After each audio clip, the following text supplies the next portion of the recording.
escritora feminista. De María de la Olejárraga se pueden decir muchísimas cosas. Vamos a hablar hoy, vamos a desgranar su historia, lo vamos a hacer con Bruno Calleja Escalona. Hola Bruno, ¿qué tal? Bienvenido.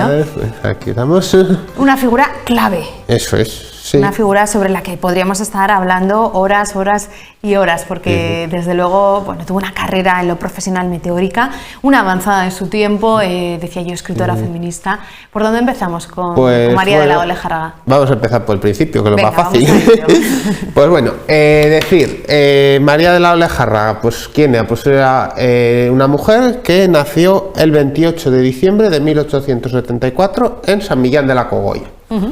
Era hija de un cirujano y bueno, pues nació en ese contexto del siglo XIX, unos años pues bastante clave para la historia en cualquier momento, porque es cuando se están produciendo unos avances en todos los sectores y bueno, pues poco a poco ese mundo anterior pues va dando un poco ese paso a ese mundo moderno.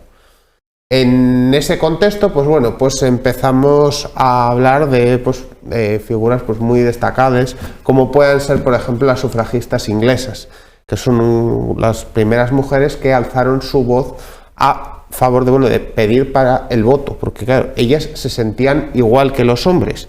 Entonces, una de esas maneras de demostrar esa igualdad era tener derecho al sufragio.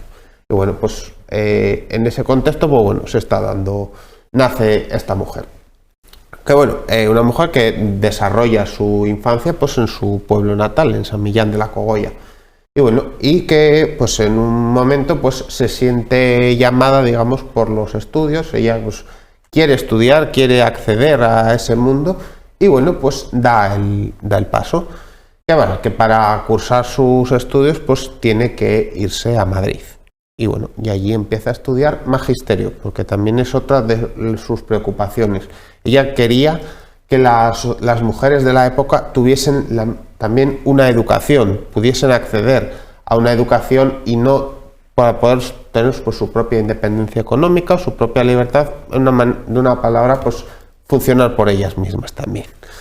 Entonces, pues bueno, pues en este contexto, pues también destacamos que en el Madrid del siglo XIX, pues bueno, también se está dando pues un gran movimiento y bueno, también se están dando muchos intelectuales, mucha gente de letras, mucha gente que empieza a cambiar ese mundo. ¿Qué pasa? Pues en pues bueno, ella también, mientras cursa sus estudios, desarrolla pues un gusto por la escritura.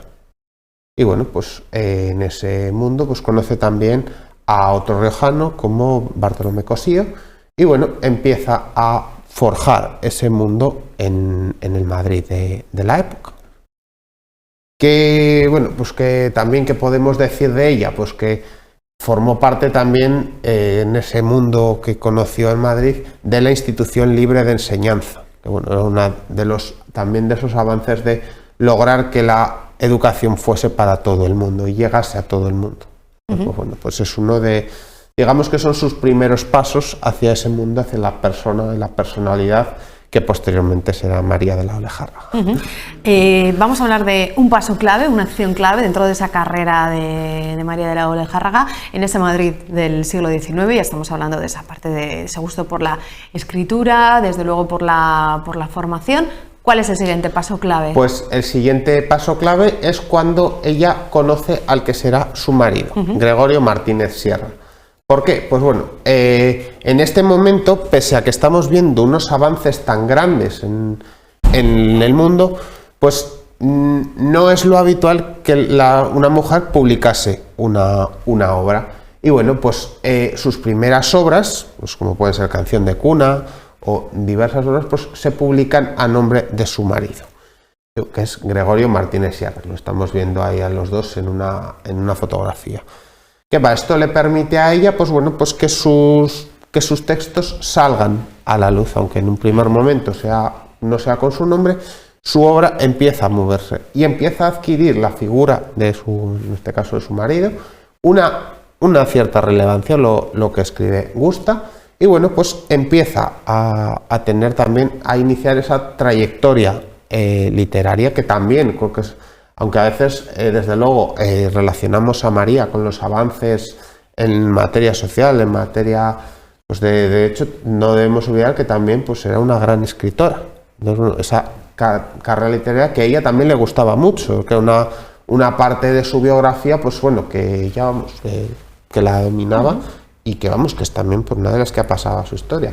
¿Por qué? Porque en esa trayectoria literaria también se encuentra con otra gran personalidad del momento, con la que también tendrá una gran relación, que es Manuel de Falla, un gran compositor, y bueno, pues también le ayudará en la composición de sus obras. Entonces, bueno, estamos hablando de ya unos personajes muy relevantes y que ella pues ya está consiguiendo entrar en esos, digamos... Sí, en ese ámbito cultural y social de ese Madrid de la época. Estamos hablando de esos inicios literarios en los que ella escribía esas obras, pero las firmaba su marido, Gregorio Martínez Sierra.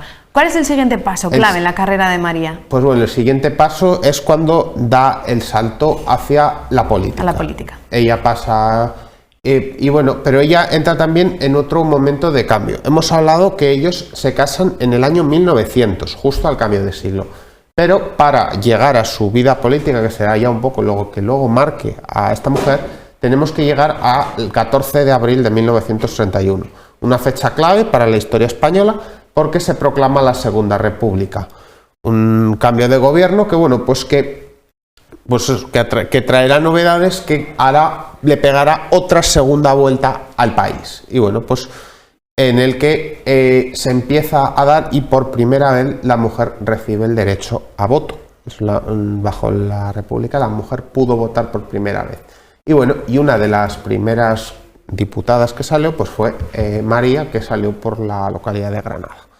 Y bueno, pues desde ahí ella siguió luchando por esos principios que ella buscaba, sobre todo uno de los que más le preocupaban era el tema de la educación, porque seguía molestándose en formar a amas de hogar, a mujeres que por lo que sea pues no podrían acceder a una educación superior, pero ella se molestaba en que tuviesen una formación, en que no fuesen personas analfabetas. Y bueno, pues en ese sentido pues ella se molestó mucho y sí que era uno de los pilares de lo que luego le caracterizará también en su vida. Y bueno, que luego también ella, con el paso durante los años de la República, llegará a ser la propia vicepresidenta de la Institución Libre de Enseñanza. Entonces, un cargo muy representativo. Todo esto que estamos diciendo está acaeciendo en el Madrid de aquellos momentos, porque ella, claro, como hemos dicho, sale de aquí y ella no vuelve más aquí. ¿Por qué? Pues porque, bueno, como hemos dicho, forma parte de estos gobiernos de la República y, bueno, en el año 36 nos encontramos con el estallido de la Guerra Civil. Que para esto cambia radicalmente otra vez la manera la forma de vida. Y, bueno, pues ella tiene que en ese momento, bueno, adquiere diversos puntos dentro de la guerra, pues sobre todo preocupándose de esos niños también. Se preocupaba de los niños que tendrían que haber marchado fuera de España, de lo mismo, de que puedan recibir una educación y de que no sean abandonados. Y bueno, pues eso lo hace desde aquí, aunque finalmente pues ella también tendrá que marcharse al exilio, tendrá que marcharse a Niza. Estamos hablando de la figura de María Olejárraga, estamos desglosando parte de su historia, estamos ya centrándonos en esa parte más política. Una de las primeras diputadas en entrar en el Congreso fue esta riojana, que nos contabas, Bruno, que después de marcharse de San Millán a Madrid, ya nunca más volvió a La Rioja. No, eso es, porque claro, como hemos dicho, le supone, la entrada de la guerra pues supone un corte, es otro cambio, como hemos dicho con la República, pues con la guerra supone otro cambio. Ella no vuelve. Y bueno, ella ¿se exilia en Niza? Se exilia en Niza, efectivamente. Y bueno, las condiciones que tiene ahí en Niza, la verdad que bueno, pues son un tanto precarias, pues tiene que sobrevivir como puede a la espera de lo que ocurra. ¿Qué pasa? Pues que un año más tarde estalla la Segunda Guerra Mundial. Los nazis, como todos sabemos, ocupan Francia. Y bueno, de nuevo ella tiene que volver a irse. Y esta vez, bueno, salta el océano y se va a México. Y bueno, huyendo otra vez de ahí, y bueno, desaparece durante un tiempo. Es en este tiempo como que, bueno, cuando ya su nombre empieza a resonar ya en la cultura de la gente, en esos movimientos que a veces son difíciles de seguir, ¿no? Por la desolación que está viviendo Europa en los años sobre todo 43-44. Y bueno, pues una mujer que, bueno, que empieza a reconocerse su labor y lo que había conseguido ella a favor, sobre todo en materia educativa, pero también lo que es en su materia política. La figura de María de la Olejárraga, que hemos querido desglosarla hoy de la mano de Bruno Calleja, les decía escritora, feminista y también importante, desde luego, su carrera política. Eso es. Gracias. Y bueno, sí. que no se nos olvidó decir una cosa, que una mujer también importante que vivió 99 años. O sea, murió en el año 1974. Murió en el exilio, murió en Sudamérica. Y por eso que hemos dicho que nunca más volvió, pero bueno, es un hecho en una persona tan significativa, pues, alcanzar esa edad tan longeva, pues bueno, pues es un dato también a señalar. Desde luego que sí. Gracias, Bruno, te dejamos que estás de presentación de la revista La Darío, que estrena edición. Eso es, el número 12, aquí la tenemos, quien quiera acercarse, estamos en la biblioteca. Y bueno, pues a conocer también la historia también de otras personas, porque... Del auto de la fe. Del auto de fe. Ayer hablábamos que hablaremos de ello en breve, porque enseguida se cumple el aniversario, en concreto el lunes que viene. Gracias, Bruno. Pues muchas gracias a vosotros y bueno, un placer. Hasta la próxima semana. Hasta la próxima. Nos vamos